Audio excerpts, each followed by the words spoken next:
Allez, bonjour à toutes et à tous, bienvenue. Nouveau numéro de Valeurs Ajoutées sur Boursorama. Aujourd'hui, on vous parle du marché obligataire. Il se passe des choses sur le marché obligataire, c'est moins qu'on puisse dire. Bonjour Laurent. Bonjour David. Bon, on a cette envolée des rendements obligataires souverains, notamment américains, surtout américains, mais pas que, qui se poursuit.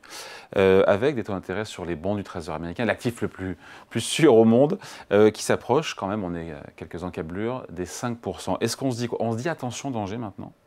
C'est un seuil important? C'est un seuil important, mais les taux sont déjà assez élevés. Et c'est vrai qu'ils pourraient continuer à monter. Et à quelques encablures, ça dépend des maturités, mais on y est déjà. Je pense aux 10 ans, pardon, aux 10 ans américains. Le 10 ans, et on est à peine. Mais le 20 ans, on est au-dessus. Le 30 ans, on est au-dessus. Le 2 ans aussi. Ouais. Mais la référence pour l'économie américaine, c'est comme le 10 ans, non? Oui, alors plus les taux sont courts, plus ils dépendent de la politique monétaire. Oui. Les taux longs, c'est plutôt la croissance, effectivement. Bon, qu'on explique pour celles et ceux qui disent « mais attendez, qu'est-ce qui se passe il y a la guerre au Proche-Orient qui devrait bénéficier, on le sait, a priori, au bond du Trésor américain. Pourquoi les taux souverains américains continuent de progresser? C'est cette crainte d'un durcissement de la politique monétaire de la Fed, que la Fed aille un peu plus loin parce que l'économie américaine, quand on regarde, pardon, mais elle va bien, elle va toujours bien, quoi. Alors il y a plusieurs facteurs qui font que les taux continuent à monter, et du coup plutôt des taux longs que courts, parce qu'on vient de le dire, les taux courts c'est beaucoup plus en ligne avec la politique monétaire.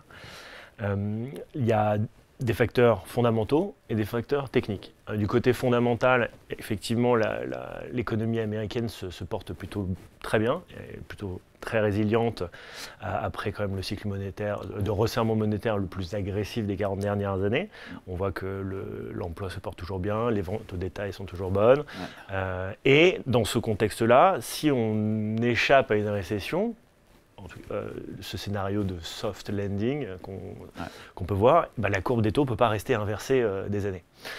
Donc ça c'est le premier point fondamental. Après il y a aussi l'inflation qui a baissé mais qui est toujours là, qui est toujours présente, qui stagne à peu près sur les 3,5-4%, donc qui reste assez élevé. Il paraît que quand on retire les loyers immobiliers, on est quasiment à 2,5 sur l'inflation américaine. C'est ce que Patrick Artus, l'économiste, me disait. Ouais, peut-être. Ouais.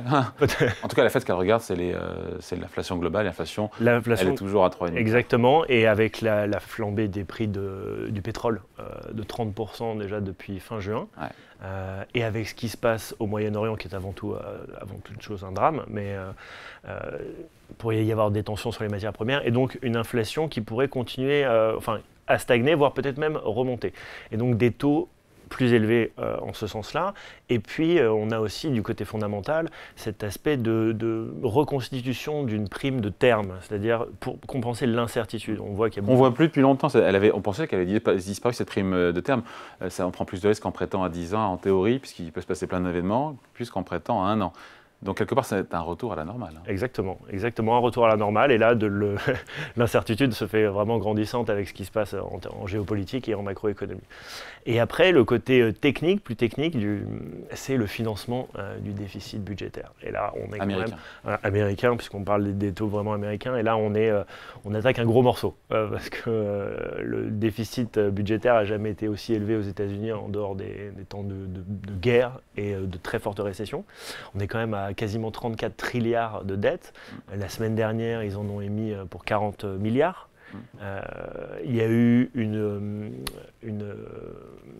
vente de papier à 20 ans cette semaine à 5,25% de coupons. Par rapport à il y a un mois, c'était 65 points de base plus élevé là. Et en fait, ces besoins de financement vont croissant. Le déficit budgétaire est très élevé et l'année dernière, ça va continuer à augmenter. On anticipe à peu près un quart d'émissions en plus.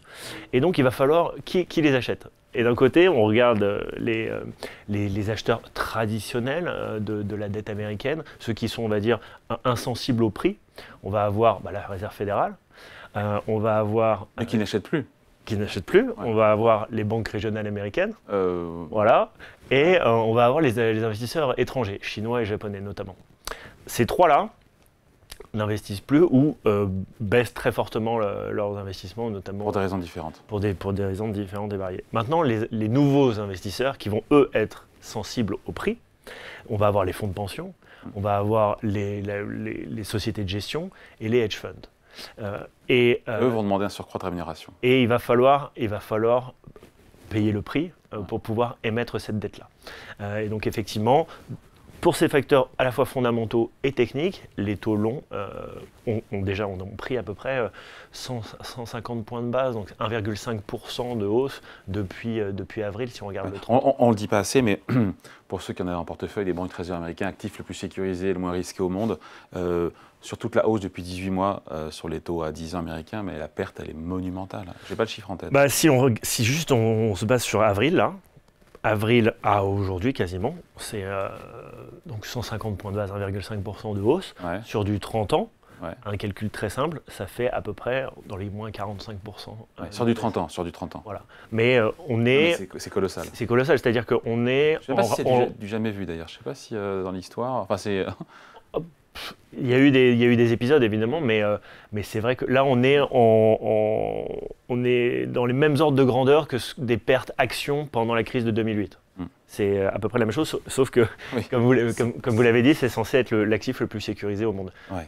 5%, Laurent, sur le 10 ans américain, ça veut dire que vraiment les coûts de financement pour les ménages américains et les entreprises va devenir de plus en plus coûteux. Ça aura des conséquences, encore une fois, sur la sphère économique et aussi sur la sphère financière, parce que c'est une super alternative, du bon du Trésor aujourd'hui, ça reste le placement le moins risqué. À 5%, c'est une vraie alternative aux actions.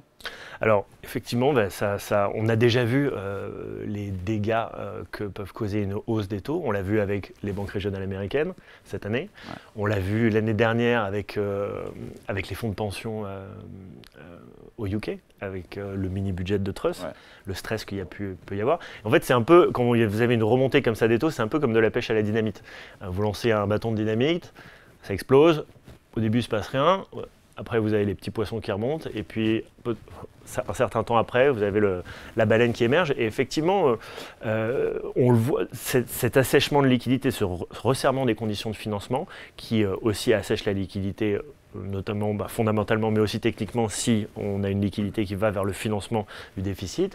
On le voit, il y a sur les transactions immobilières, que ce soit en immobilier commercial ou en immobilier résidentiel, il n'y en a vraiment pas beaucoup. On a le financement des activités de venture capital. Il n'y a plus.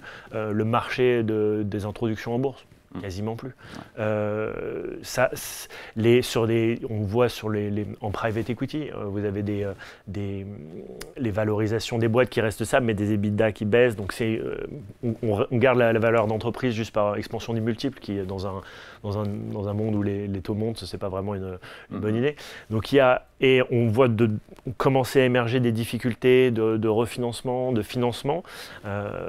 C'est vraiment une thématique où nous on met en avant beaucoup cet assèchement de liquidité. On pense qu'on va pouvoir, d'ailleurs en tant que ticket au capital, sera apporteur de liquidité dans un monde où la liquidité vraiment se disparaît et est de plus en plus difficile et a un coût de plus en plus important.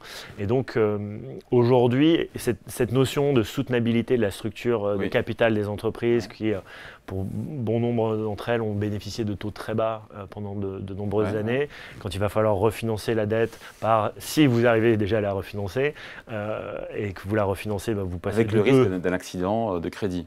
Exactement. On souhaite, mais c'est le risque. Vous passez de 2, 3, 4% de coupons à 6, 7, 8. Forcément, à un moment, ça va faire des dégâts. Et donc, certes, l'économie américaine, elle tient bien, mais en Europe, c'est quand même pas folichon. Vous avez des résultats d'entreprise qui tiennent, mais bon, on commence à avoir des profit warnings en Europe. Là, ces derniers temps, ça augmente de plus en plus. Une inflation qui a baissé, mais qui reste vers les 3,5-4. Qui est sticky, comme on dit. Ce n'est pas les 2% de la Banque Centrale Européenne. Donc on peut imaginer un contexte où vous avez des taux qui continuent à monter et un ralentissement économique, et là des taux de défaut par la soutenabilité des structures de capital qui augmentent. Et là, vous avez des taux plus élevés ou, comme on dit, higher for longer, et des taux de défaut qui augmentent à 2 chiffres. Et là, ça peut être très compliqué. En 30 secondes, juste... on se dit que le gros de la flambée des taux souverains est derrière nous, il en reste encore un peu. C'est difficile comme question, je sais. Alors, ce qu'il est raisonnable de dire, Ouais. c'est que on a quand même parcouru un certain chemin. C'est ce qu'on expliquait. Là. Voilà. Et peut-être, certainement, qu'il y en a encore à venir, mais la symétrie, on va dire, elle est quand même. Il est souhaitable que ça n'aille pas trop haut non plus. Bah, il y a un moment, de toute façon, c'est ce qu'on appelle aussi l'erreur de politique monétaire, si jamais ils continuent à monter les taux. Mais en même temps, ils ont bien communiqué ces derniers temps que cette hausse des taux longs avait fait quand même une partie du travail. Ouais. Pas trop besoin de remonter les taux courts. Oui, c'est vrai, ça. Mais il y a un moment, si on pousse trop et qu'on monte trop, on va casser quelque chose, si ce n'était pas déjà le cas. Et on verra peut-être une baleine remonter un peu plus tard, mais voilà. Ce sera l'occasion d'en reparler. Merci beaucoup. Explication signée Laurent Calvet, directeur de la gestion obligataire chez Tikehau Capital. Merci à vous. Merci. Valeur ajoutée revient dans quelques jours sur Boursorama.